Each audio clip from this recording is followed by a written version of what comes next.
नमस्कार साथियों, स्वागत है आपका अपने YouTube चैनल MT स्टडी में। हिंदी की अगली क्लास में आपको आज पढ़ाया जाएगा वाच्य। बहुत ज़्यादा समय नहीं लगेगा, बहुत कम समय में, छोटे समय में। छोटा टॉपिक है लेकिन परीक्षाओं में पूछा जाता रहा है, तो इसलिए ये आपके लिए इसको लाया गया है। वाच्य आज आप पढ़ेंगे। सबसे पहले जानेंगे वाच्य किसे कहते हैं। बहुत ही कम समय में, मात्र 5 से 7 मिनट में इसको हम लोग क्लियर करेंगे। वाच्य की परिभाषा जान लीजिए। वाच्य जो है क्रिया का ही रूपांतरण है। जो क्रिया होती है वो किस आधार पर होगी, वाच्य इसी को बताता है।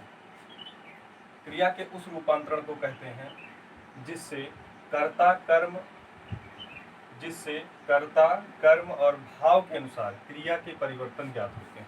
मतलब क्रिया का परिवर्तन किस आधार पर हो रहा है, कर्ता के आधार पर हो रहा है कि कर्म के आधार पर हो रहा है कि भाव के आधार पर हो रहा है।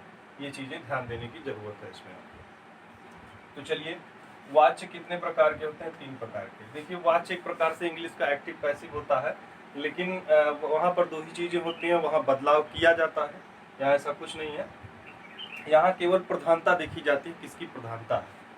तो वाच्य किसे कहते हैं? क्रिया के उस रूपांतरण को, यानी क्रिया का बदलाव किसके आधार पर हो रहा है, कर्ता के आधार पर हो रहा है कि कर्म के आधार पर हो रहा है कि भाव के आधार पर हो रहा है। सबसे पहला होता है कर्तृवाच्य। कर्तृवाच्य नाम से स्पष्ट है, कर्ता की प्रधानता होती है। इसकी परिभाषा अगर पूछा जाए तो ये होगा कि जिस क्रिया के कार्य का फल कर्ता पर पड़ता है वह क्या कहलाता है? कर्तृवाच्य कहलाता है।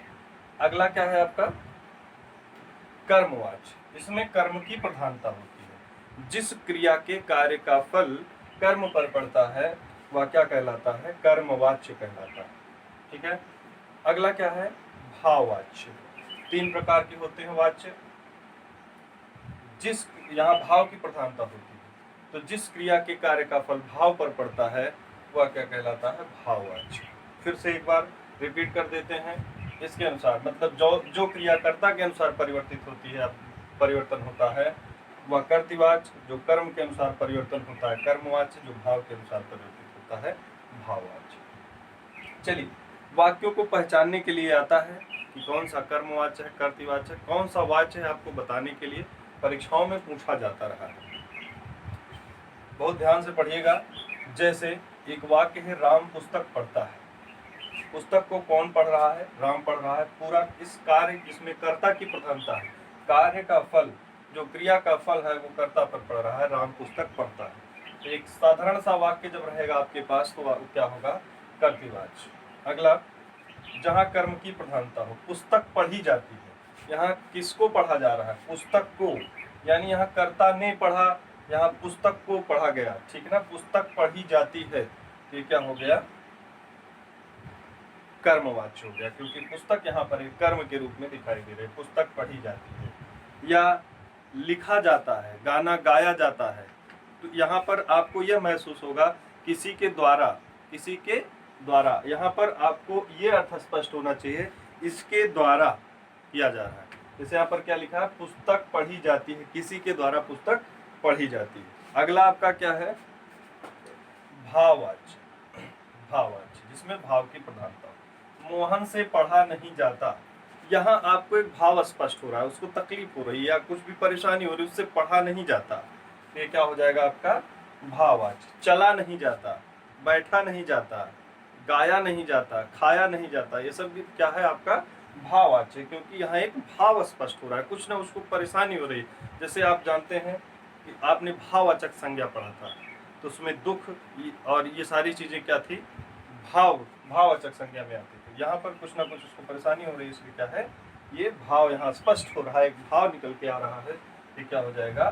भाववाच्य। कुछ आप लोग एक आध उदाहरण और देख लेंगे। जैसे राम पत्र लिखता है, राम पत्र लिखता है। एक ही वाक्य से मैं आपको बना के दिखा दे रहा हूं कौन सा कर्तृवाच्य है, कौन सा कर्मवाच्य है, कौन सा भाववाच्य है। अभी इधर आपने पढ़ा, अब इसी एक ही वाक्य से बना के देखिए, राम पत्र लिखता है। अब ये आपका क्या होगा? कर्तृवाच्य, कर्ता की प्रधानता है, कर्तृवाच्य होगा। अब आगे इसको आपको कर्मवाच्य में अगर बदलना है, बदल लीजिए तुरंत। यहाँ पर दो वाक्य हो सकता है, राम द्वारा पत्र लिखा जाता है, या इतना भी लिख सकते हैं कि पत्र लिखा जाता है। दोनों चीजें लिख सकते हैं, राम द्वारा पत्र लिखा जाता है, या केवल लिख सकते हैं पत्र लिखा जाता है, यहाँ कर्म की प्रधानता होगी। यहाँ लिख सकते हैं राम से, आगे भाववाच्य में, भाववाच्य में क्या लिखेंगे, राम से लिखा नहीं जाता, राम से लिखा नहीं जाता, एक भाव स्पष्ट हो रहा है, इसलिए क्या हो जाएगा, भाववाच्य। अब यहाँ वाक्य इसको दूसरी प्रकार से भी लिख सकते हैं, केवल ये लिख सकते हैं कि लिखा नहीं जाता, लिखा नहीं जाता, ये क्या हो जाएगा, आपका भाववाच्य हो जाएगा। बहुत कम ही समय में इसको जाने आप लोग, बहुत ही कम समय में इसको तैयार करवा दिया गया, तो बहुत बड़ा टॉपिक नहीं है, लेकिन परीक्षाओं में ज़्यादा से ज़्यादा क्वेश्चन यहाँ से पूछे जाते हैं। तो चलिए, अगर आपको वीडियो अच्छा लगा हो तो लाइक, सब्सक्राइब और शेयर जरूर करें। इसी प्रकार हिंदी की अगली नई वीडियो में बेहतरीन वीडियो के साथ मैं आपको फिर से मिलूंगा। नमस्कार।